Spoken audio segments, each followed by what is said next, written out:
day, like the new tariffs on products from China. Those went into effect overnight. John Kosick is looking at the impact on American goods and jobs in this News 5 original. President Trump says for the last 10 months, China has been paying tariffs to the U.S., claiming billions are coming into the Treasury. But economists say those tariffs are paid not by China, but by you, the consumer. So while tariffs on imported steel may be good for the U.S. steel industry, adding an estimated 12,000 jobs since they were launched, the reality is it's an industry whose workers are outnumbered 80-1 by those in the industries that use steel and aluminum in their products.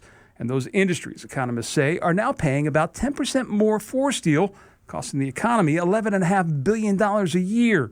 That means each of those new steel jobs is costing consumers about $900,000 a job. I do think that China needs to play by the rules, and they haven't. Senator Rob Portman says he knows the impact the tariffs have had, but he recognizes the need to take a firm stand with China. The president has talked about keeping the tariffs in place to force the Chinese to come to the table.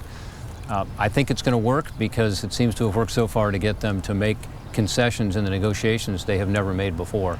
That being said, he believes at this stage, with China at the table, taking the tariffs further may not be the route to go. I've encouraged them to reduce the tariffs that are now in place immediately because we'll get a better agreement that way. Caught in the middle, Ohio farmers. This time last year, China was buying more than a third of Ohio soybeans, a market that has essentially dried up until this trade war is resolved. We've got to reopen that market, and we're so close. My hope is we'll be able to have that agreement in the next few weeks.